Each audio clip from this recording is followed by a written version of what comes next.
Once upon a time in the bustling town of Riverton, high school senior Ethan Marshall faced a trial that seemed insurmountable. With a quiet demeanor and an air of timidity, Ethan was the epitome of the shy, unassuming student who spent more time in front of a computer screen than he did interacting with his peers. Ethan had a singular passion that fueled him through the labyrinth of high school life: coding. In the confines of his modest bedroom, he spent countless hours developing a seemingly insignificant app called CleverCalc, a simple but efficient solution designed to make complicated mathematical calculations accessible for students and educators alike. As graduation approached, Ethan's excitement mingled with trepidation.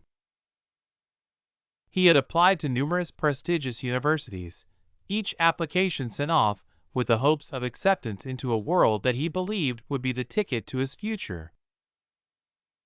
As each day passed, however, the letters arrived, delivering a succession of polite rejections.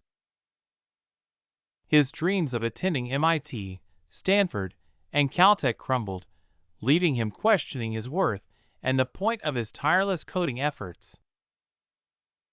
Ethan's parents, supportive yet concerned, watched as their son retreated further into his shell. They knew how much he cherished his education and feared what lay ahead for him.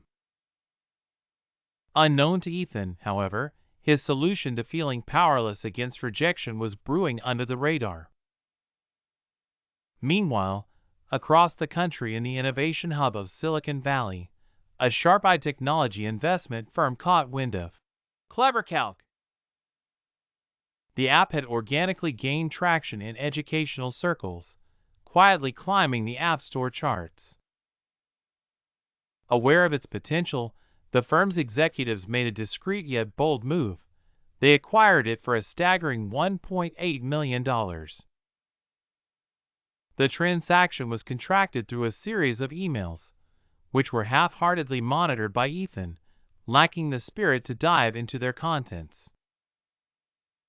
The revelation struck on an ordinary Sunday morning when Ethan's father received a message intended for their attorney, acknowledging full receipt of the payment from the firm.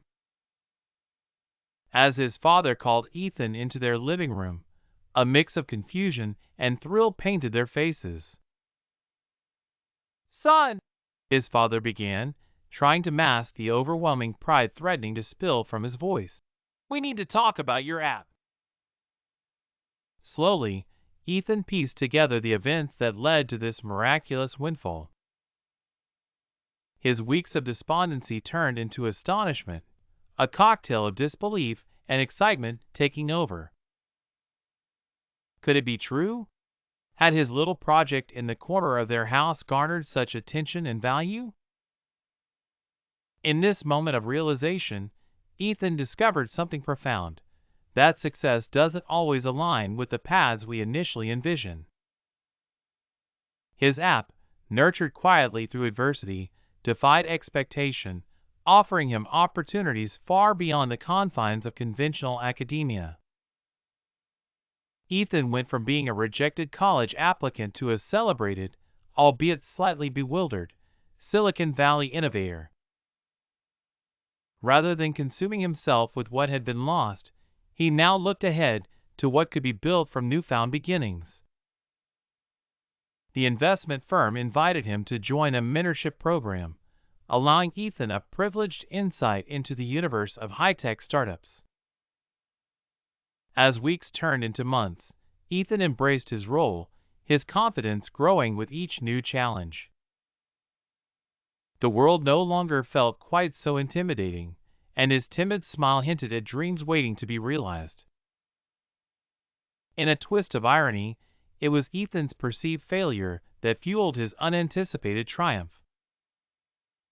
He had discovered firsthand that sometimes, the paths we tread in quiet solitude hold the keys to our brightest futures.